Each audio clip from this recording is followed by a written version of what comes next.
Good morning. It is Tuesday, the 19th of May. I'm Maeve McMahon, and this is Europe Today, your daily dose of European news and analysis, live here on Euronews.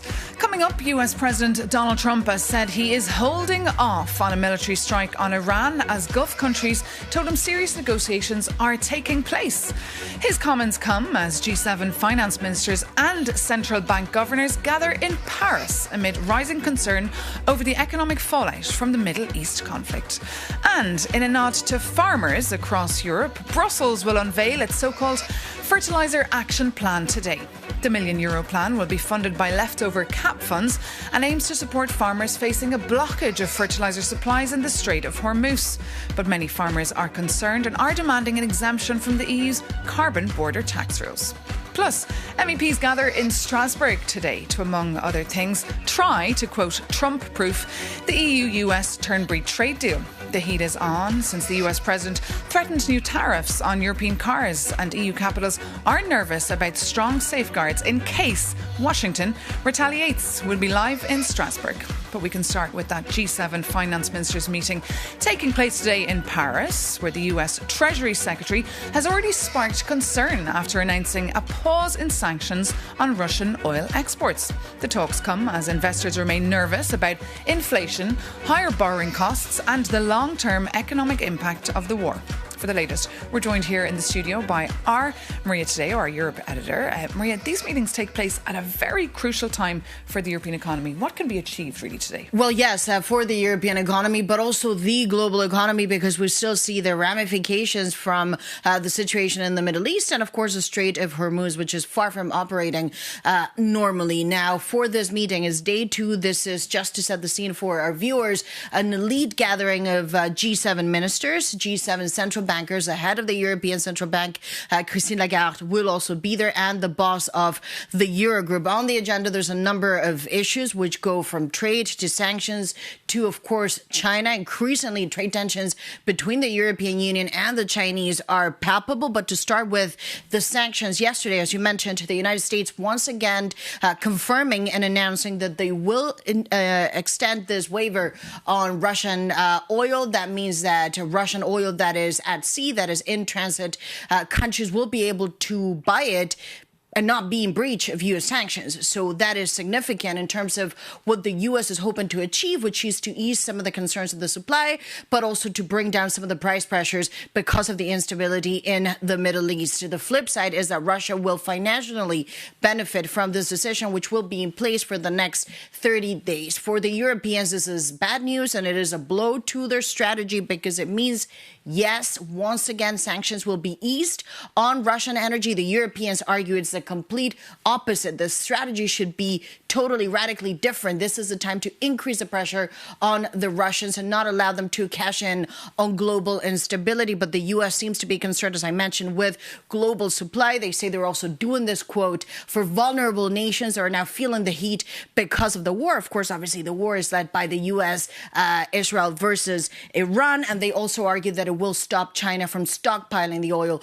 that is available for the Europeans. However, it is a blow to their strategy when it comes to the sanctions. The other issue that will feature heavily is China and the Chinese overcapacity. We've talked about this on the show repeatedly on Euronews. For the Europeans, this is key. They believe that the Chinese, with this massive overload in capacity, a lot of that could be, quote, dump, which is not a very polite term, but the idea is that they will now try to relocate some of their extra production to Europe. That could have an impact on the European industry not being able to compete on the same terms. We spoke on Euronews with the Commissioner for Trade, who said that the EU will not allow this, that they will fight and really fight hard for every industry and every job. And at the same time, you're seeing increasingly more defensive measures from the Europeans. The Financial Times, of course, yesterday reported that the EU could be prepared to intervene the supply chain. And there's also been reports that the EU will seriously now consider plans to diversify suppliers coming into Europe. So a lot of that will feature heavily in this meeting. Pretty high stakes meeting. And this meeting comes, of course,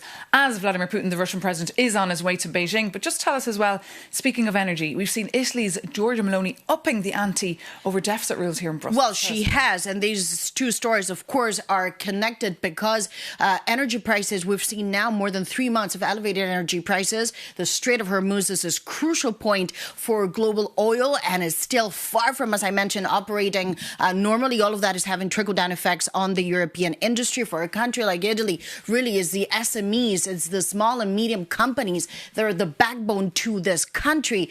This is having a serious impact, and the Italian Prime Minister is facing an election next year too. So she's now sending a letter, which hopefully we can put up on the screen. Maeve, everyone in Brussels got a copy of this letter yesterday. It was leaked all over the place. So really the Italians wanted to send a big message with this. What they argue is that this is an emergency. Is just as important as defense. This is critical for Europe, and they call on the Commission to relax their fiscal rules. Remember, for European countries, every year they have to keep their deficit below 3%. What Giorgia Meloni argues is that unless there is an easing on those rules, unless there's an exemption to measures related to energy, well, Italy will go above the 3%, or if they don't want to do that, they will not be able to play into a massive defense program that the EU wants, that the Commission wants, which is the SAFE. So she's really saying, if you want me to play ball on defense, you need to help me out on energy. A lot of that, the Italians feel their concerns have not been addressed properly by Brussels, and all of this is happening in anticipation of a European Leaders Summit. We now see that the Italian leader is saying either we get flexibility on energy or this is going to have an impact on defense. We cannot spend for everything. The problem, however, is Brussels says in order to put forward extraordinary measures, you need to have a severe economic downturn. But the EU is not quite there yet. There is a risk of stagflation, but we've not seen a massive recession manifest. OK, Maria Seo, thank you so much for that analysis. And you can catch more of Maria's analysis on her brand new newsletter that is called Off the Record. But now we can take you to the French city of Strasbourg, where MEPs are meeting for a routine voting session. Tough talks are set to take place late into the night about whether or not to rubber stamp that controversial EU-US trade deal. For a refresher first, though, to hear what's at stake, here's our Jakob Janis. Hey, what you doing tonight at 9 p.m? Maybe going for a date? If so, bear a thought for European lawmakers and diplomats locked tonight in a room in Strasbourg, desperately trying to prevent an all-out transatlantic trade war. And the clock is ticking down to an unforgiving 4th of July deadline set by Donald Trump, who has threatened a 25% tariff on European cars if Brussels refuses to accept his terms. Alright, so how did Europe end up in this mess? Last July, Trump and Ursula von der Leyen struck a trade deal in Scotland. And the maths looked simple. 0 tariffs on US industrial goods against a 15% cap on European exports. And all of that was built to protect a relationship with almost 1.7 trillion euros. And that's a lot of zeros. But now the European Parliament is pushing back. After a US Supreme Court ruling against the tariffs, Washington introduced new duties on steel and aluminium, effectively violating the treaty before signature. And European lawmakers argue Europe cannot be bullied, so they are baking 3 defensive shields into the text. The known as Sunrise Clause stalls the deal until Washington drops these steel duties. And there is also the Sunset Clause, which automatically ends the agreement in March 2028, so just before Trump leaves office. Finally, there is also the Greenland Clause, allowing Brussels to suspend everything if Trump threatens European territorial integrity again. And quite predictably, this has split Brussels. The centre-right EPP wants a quick deal to avoid industry chaos, but the socialists are digging in. And top European Parliament negotiator Bernd Lange insists European legislation must not be dictated by threats from Washington. So if negotiators reach a compromise tonight, the text heads to a plenary vote in June. But if the deadlock holds, this massive trade relationship hits a cliff edge. And that 4th of July deadline will bring a wave of American tariffs straight to Europe's doorstep. So if you are going on a date tonight, you now have a perfect icebreaker topic. And no, you don't have to thank me for that.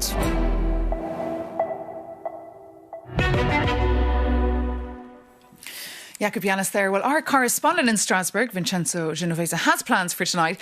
He'll be covering these crunch talks for Euronews, and he's standing by for us this morning in the very European Parliament in Strasbourg. So good morning, Vincenzo. Just tell us, it is make or break time now for the EU-US trade deal. Tell us more. It is, Maeve. Good morning from Strasbourg.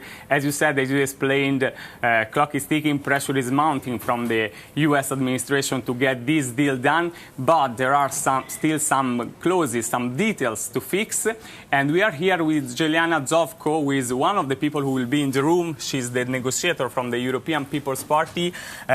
Why is it taking so long?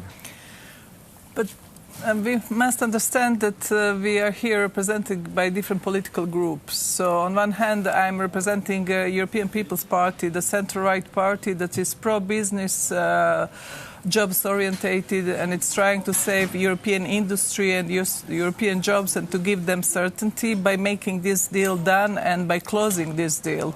But on the other hand, you have groups who are really advocating ideological fight on the other side of the ocean, which I'm strictly against. And we are having all these geopolitical changes being a part of the deal, which is not from the start meant to be. So the prolongation, extension is despite our will, despite the will of European People's Party. The socialists are trying to stick to stricter clauses, let's say like this. Okay, but US President Donald Trump said there is a deadline for July. After this, much higher tariffs. So do you feel the pressure?